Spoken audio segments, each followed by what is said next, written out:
Honneur à la ville, honneur aux myriades, honneur à vous les juges, et honneur au juge Bateta qui nous a honorés, qui a permis que nous puissions parler dans cette convention numérique. Je réponds au nom du juge Isaacson depuis le Congo-Brazzaville à Pointe-Noire. Nos contacts sont le 00 242 06 859 18 56. C'est avec ça que celui qui veut être en contact avec nous peut nous joindre. Nous avons comme sujet la matière de l'épouse. C'est ce que nous allons développer dans peu de temps, puisque le temps nous est imparti. Donc, courons derrière la montre, puis laissons que nous soyons en contact avec le rouleau, parce que le livre était déjà descendu. Donc, soyez comblés et honneur à la ville. Alors, prenons nos Bibles, Apocalypse chapitre 4, depuis le verset 1 à 2, il dit: après cela, je regardais et voici. Voyez déjà le français après cela. Et quand la bouche autorisée interprète, il dit c'est après les âges. Après cela, et voici, une porte était ouverte dans le ciel. La première voix que j'avais entendue comme le son d'une trompette et qui me parlait dit: monte ici. Et je te ferai voir ce qui doit arriver dans la suite. Et aussitôt que je fus ravi en esprit, et voici, il y avait un trône dans le ciel, et sur le trône, quelqu'un était assis. Donc, il doit parler à Jean, Malobi, il dit à Jean: la terre, tu ne pourras pas me saisir. Il faudrait que tu montes. Alors, pour que Jean puisse d'abord monter, Jean devait être constitué d'une certaine matière. Et c'est cette matière que nous voulons parler. Il voulait que Jean saisisse une certaine matière, et nous définissons la matière comme ceci. Je vais définir la matière avant que je rentre rapidement dans le sujet. Il dit: la matière veut dire ceci. La matière, c'est quelque chose par laquelle une chose est constituée. Vous voyez, et nous avions tel que par exemple les chaises en plastique.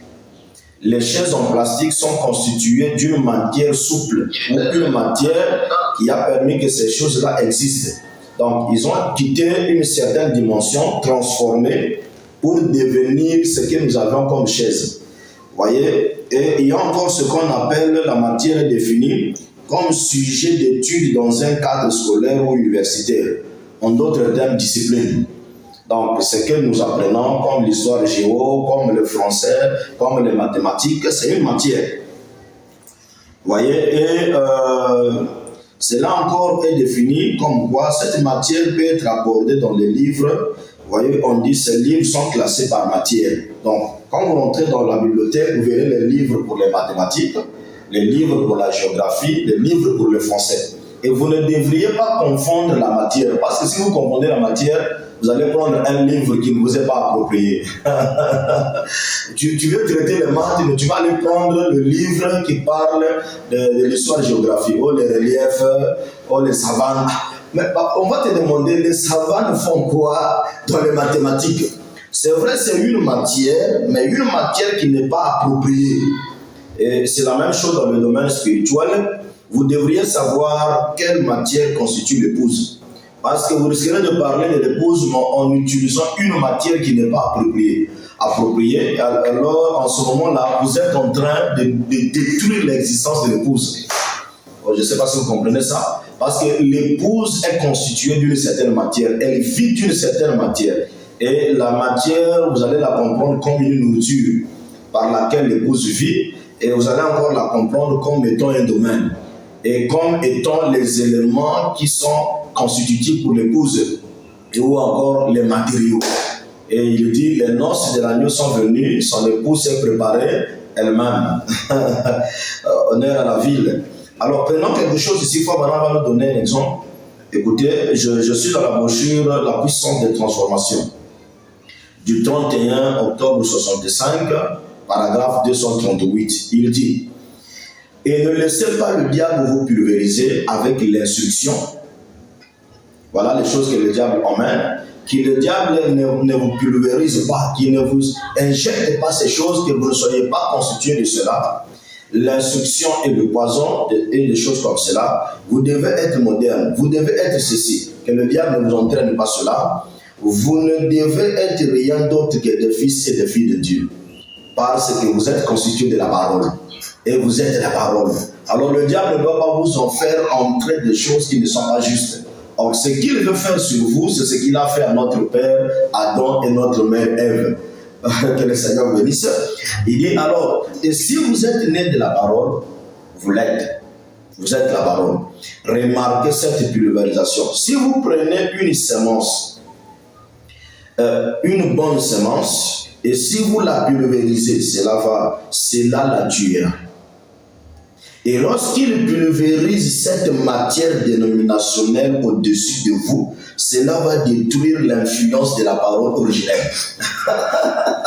Alors, vous devrez d'abord savoir vous êtes qui. On est épouse. Et vous êtes enrobé de quelle matière? Vous êtes travaillé de quelle matière? Parce que Adam était la parole. Le jour que Ève a écouté un prédicateur appelé le serpent, qui est venu avec il est écrit, mais comme ce n'était pas la matière de l'épouse, ce n'était pas ce qu'il avait promis donner à Adam et Ève de se nourrir, parce que leur prédicateur c'était Jéhovah. Jéhovah venait dans le temple appelé l'arbre de vie pour leur donner la matière épouse. Mais eux, ils ont préféré abandonner la matière épouse Ève pour écouter le serpent, qui apprenait l'écriture que devait utiliser Jéhovah pour tordre cela. Et vous voyez que la mort est entrée. Donc vous devriez savoir que l'épouse a sa nourriture.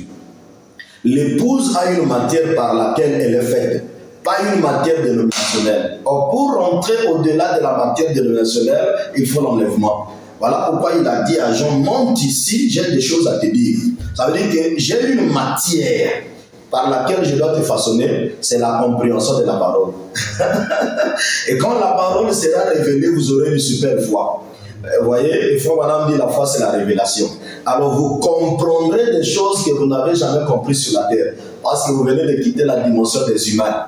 Il dit la première venue, il est venu pour mourir, verset le sang, mais la deuxième venue, il ne vient pas pour mourir, il vient pour enlever une épouse. Et quand l'épouse a enlevé, l'épouse quitte la dimension des humains, parce que les humains, c'était la dimension de marche.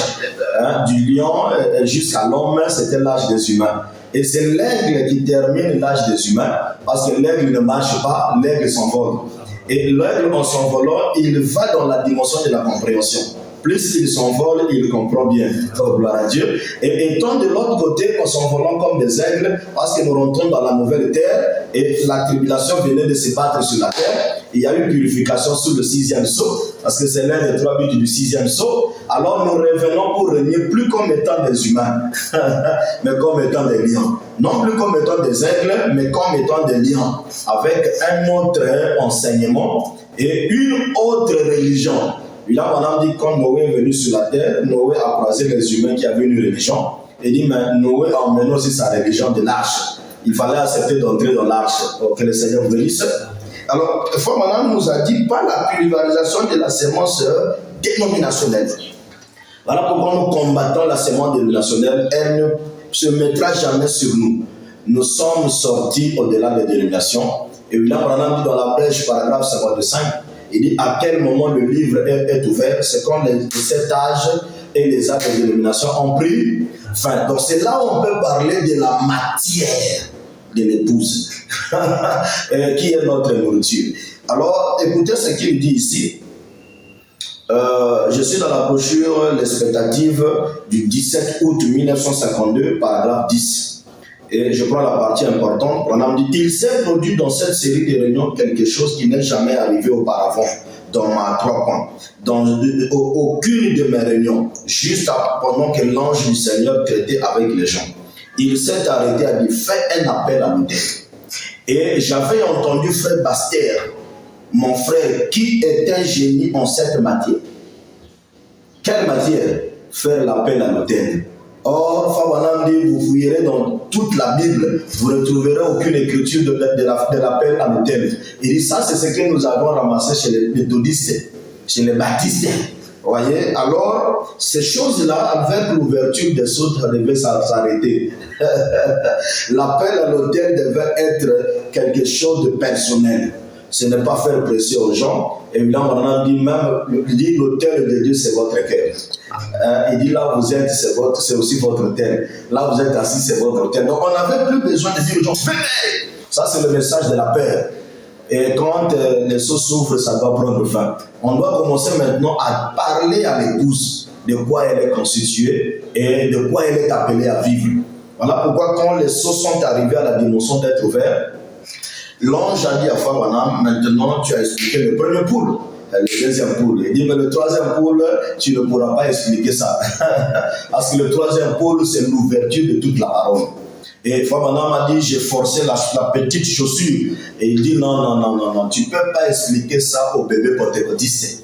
C'est pas ça, c'est pas les choses des bébés pentecôtistes. Voyez, et il dit, quand vous atteignez à la foi parfaite, vous rentrez dans la foi supérieure.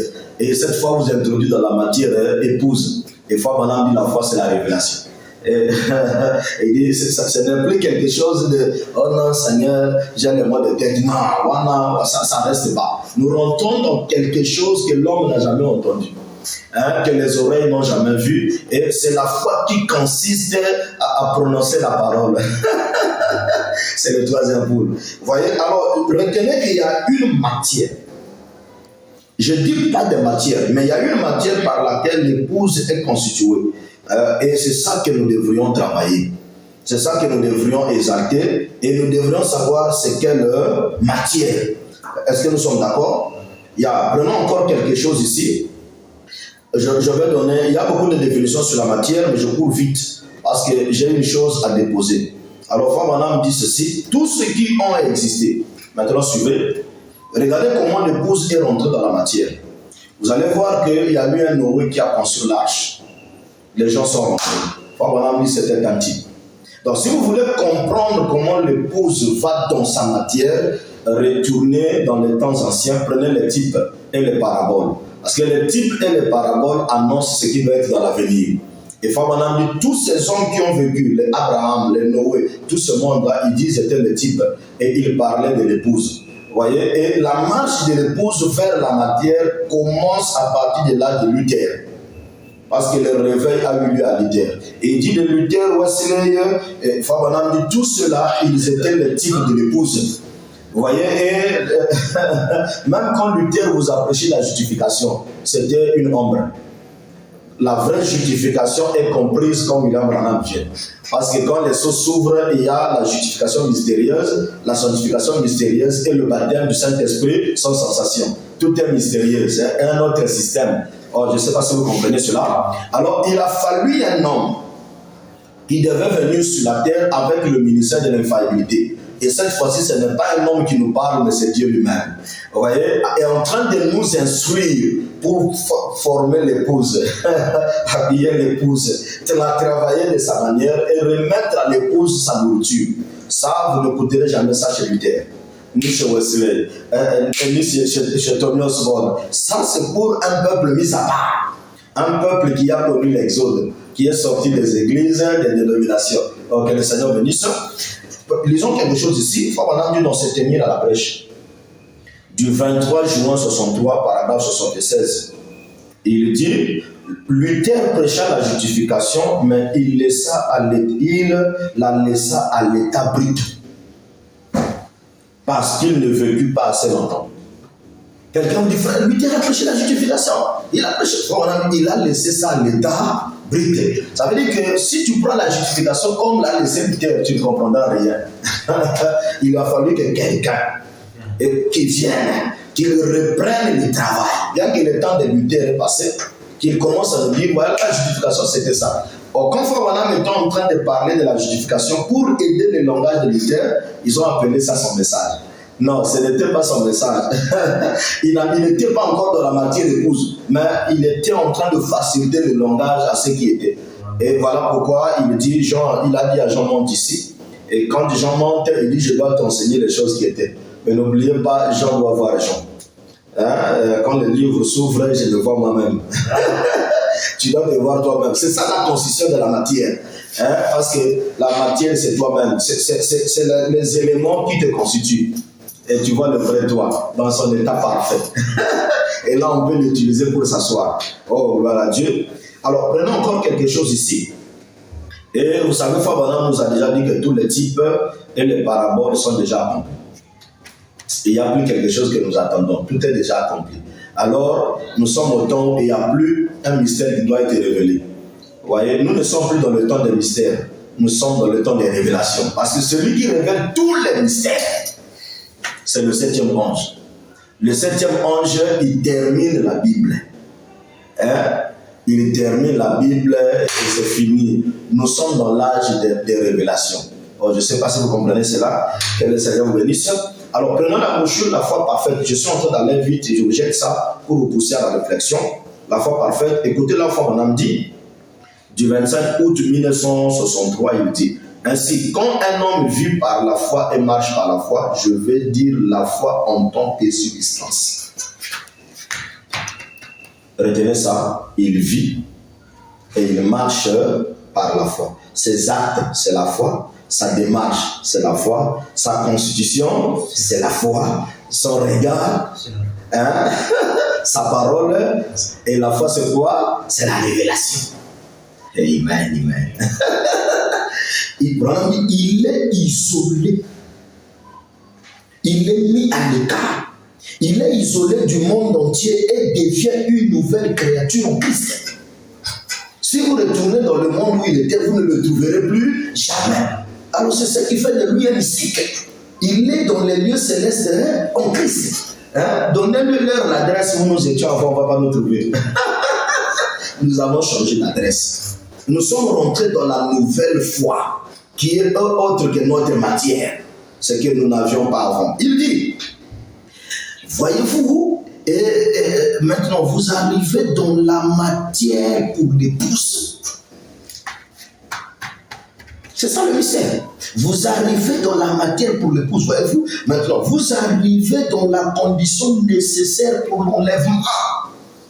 Cela vaut pour chacun d'entre nous, pas simplement pour le pasteur et le diacre, non, c'est pour tous les membres. Et nous devenons des hommes dans l'association mystique. Alors nous avions maintenant une nourriture par laquelle nous vivons. Ce n'est plus la nourriture dénominationnelle. Est-ce que vous comprenez ça? Alors nous venons de traverser la justification. Nous venons de traverser la sanctification. Nous venons de traverser le baptême du Saint-Esprit. Nous venons de finir avec les prophètes. Quand vous rentrez dans la matière de l'épouse, il n'y a plus de prophètes. Le seul messager qui existe, c'est Christ lui-même. Parce que toutes les étoiles sont arrêtées. Nous sommes dans la présence du soleil. Et le soleil et la lune deviennent un. Celui qui nous instruit dans ces domaines-là, c'est Christ lui-même. Les onctions viennent déterminer et tout a pris fin. Il n'y a qu'une seule onction, c'est l'onction du commencement. C'est l'onction du jardin d'Éden, où il y a un Adam qui pouvait prononcer la parole, où il y a un Adam qui ne vieillira jamais. Alléluia. Et notre nourriture, c'est le troisième poule. Notre nourriture, c'est la compréhension des mystères. Je ne sais pas si vous comprenez. C'est pour cela la venue de William Branham, beaucoup n'ont pas compris. Branham est venu pour achever l'histoire de la rédemption. Écoutez, Branham dit Dieu a eu 3 dispensations.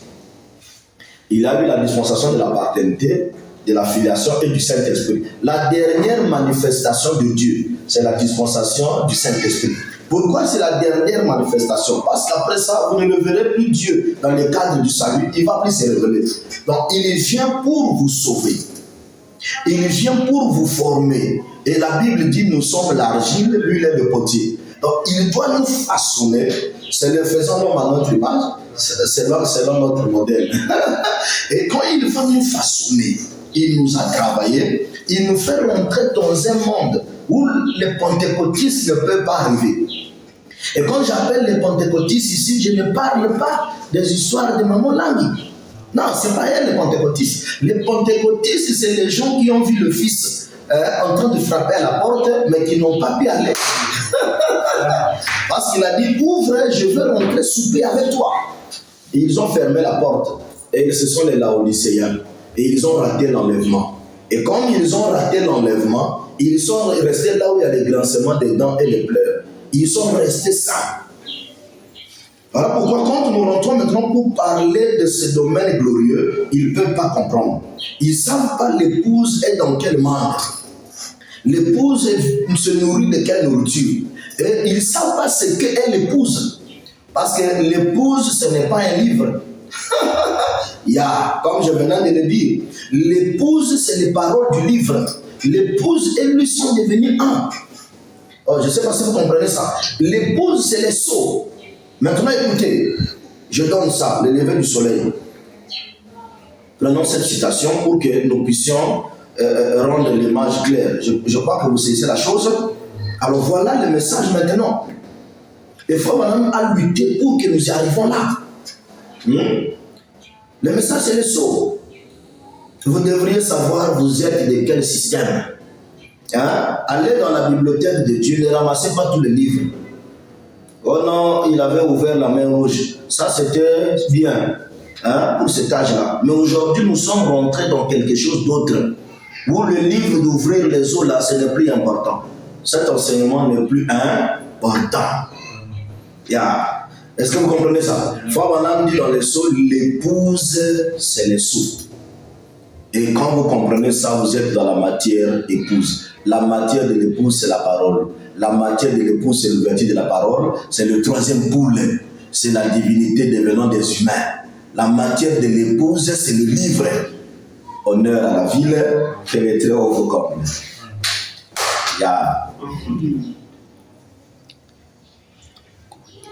Donc, est-ce que vous comprenez ça? C'est ça la matière de l'épouse. Et quand vous arrivez là, vous comprenez la vision. Prenons, c'est le lever du soleil. Prenons, c'est le lever du soleil. Je vais donner 2 citations et vous allez comprendre ça. C'est le lever du soleil.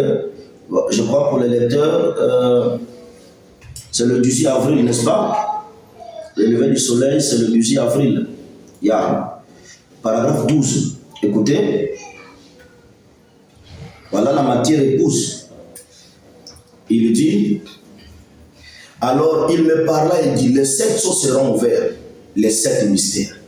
Le sépulcre mystère de la Bible qui a été scellé depuis la fondation du monde va être révélé. Et nous autres, qui ne sommes qu'un petit groupe humble par rapport à l'ensemble du monde, nous sommes réjouis de ces bénédictions. Et là, tu dis ça. Ayant entendu ces mystères, le mariage et le divorce, et ceci, et cela, et cela, et cela, la semence du serpent, toutes ces différentes choses nous ont été complètement révélées. Non pas par un homme, mais par Dieu lui-même. C'est lui qui a ouvert ces 7 mystères, révélant ce que fut l'Église. Comment elle était en Christ au commencement et comment elle serait révélée dans les derniers jours. Oh, je ne sais pas si vous comprenez ça. Les sceaux, c'est la révélation de l'épouse. Je ne sais pas si vous avez compris cela. Ce qu'elle était, ce qu'elle est et ce qu'elle sera. Et nous n'utilisons plus le langage de ce qu'elle sera parce que nous en sommes déjà. Nous parlons du tas actuel de l'épouse. Voilà pourquoi nous parlons de comment elle est constituée. Je ne sais pas si quelqu'un comprend cela. Nous parlons de comment elle est constituée. Alors, il faudrait changer l'enseignement. Il faudrait changer ce que vous êtes appelé à porter. Cette femme appelée épouse, elle est constituée de la parole. Elle ne vit que de la parole parce qu'elle-même, elle a... c'est la parole. Alors, l'enseignement est constitué d'une certaine matière. L'épouse est constituée d'un livre. Il y a des disciplines que nous devrions avaler. L'épouse est constituée d'une nourriture, d'un enseignement. C'est ça que l'homme n'a pas encore compris. Il faudrait que nous arrivions là pour positionner l'épouse. Alors, maintenant, on va parler ici de l'histoire d'Élie et Élisée. Et cette histoire est en train de montrer Élisée parlant de ce que sa maman lui avait enseigné. Et il disait à Élie, et tout ça, il dit, vous savez, maman avait l'habitude de me lire les Écritures et elle me parlait de tout ce qu'elle lisait sur Josué et cette grande armée de gens.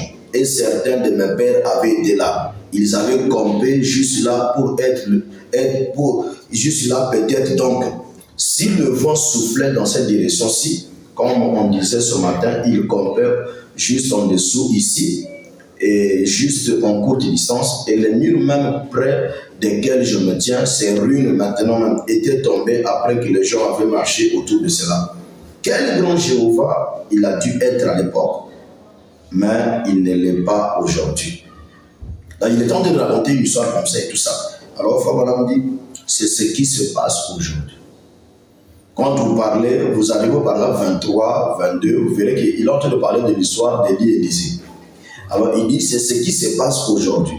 Nous enseignons toujours ces choses. Oh, maman m'avait dit, le pasteur m'avait dit, parce que maman, c'est l'église. J'avais appris de tel pasteur. Comment l'ouverture des sceaux, vous êtes resté avec les enseignements dénominationnels. Il dit, c'est ce qui se passe aujourd'hui. Nous enseignons toujours ces choses. Quelle grande Pentecôte c'était? C'était une grande chose quand Pierre et Jean passaient par la porte appelée la Belle. Un homme fut guéri. Alors Branham dit, à quoi sert un Dieu d'hier s'il n'est pas le même aujourd'hui? À quoi sert le Dieu de Moïse s'il n'est pas le même aujourd'hui? À quoi sert la Pentecôte? Ce n'est pas ça que nous avons besoin. Il dit, même je vais encore prendre quelque chose, je vais vite. Vous allez prendre le péché impardonnable du 24 octobre 54, paragraphe 50, il dit, mais nous devons d'abord mettre de côté les traditions, mettre de côté les idées qui nous ont été inculpées. Eh bien, je sais que maman vous a appris des choses qui étaient très bonnes, et ainsi de suite, mais parfois maman comprenait mal les choses. L'église vous a enseigné des choses et tout ça, mais est-ce que les choses là, c'est la nourriture de l'air? Même brochure, il dit, maman, au mieux de ma connaissance, d'après tout ce qu'elle savait, cela était vrai. Voyez-vous? Mais cela n'est pas vrai selon la parole de Dieu. Donc, il y a une différence. Il y a une différence. Vous devrez savoir, vous êtes dans quel âge. C'est ça le grand problème. Vous devrez savoir l'épouse est constituée de quoi? Alors, prenons la dernière citation. Je suis dans quel secret le Saint-Esprit? Prêché le 16 décembre 59, paragraphe 74. Je vais lire ça calmement. Frère Branham dit, des petits bébés disent, eh bien, je vais à l'église. Ma maman était membre de cette église-là. Ils disent, Branham dit, je n'ai rien contre ça, cher frère.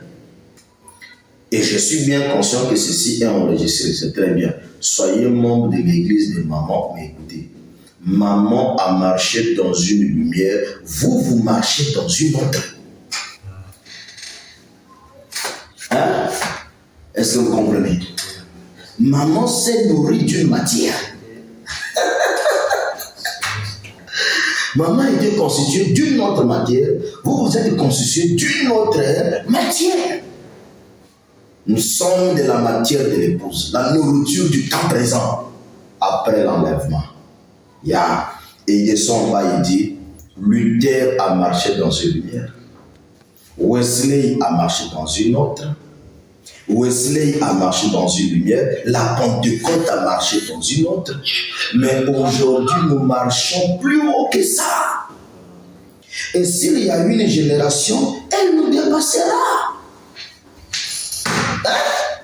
Nous ne sommes pas dans la matière pentecôtiste. Vous allez voir quelqu'un qui va souffrir pour aller nous chercher là où on doit faire les jeûnes de 40 jours. Dis, soyons sérieux. Est-ce que nous sommes dans l'âge là? Honneur à la ville, honneur à la descente de Théophanie et honneur à ceux qui nous suivent. Bénis soient vos âmes. Comprenez que vous avez une nourriture appropriée et elle est venue après les années de l'église. C'est les sceaux. Et les sceaux, c'est vous-même. Shalom.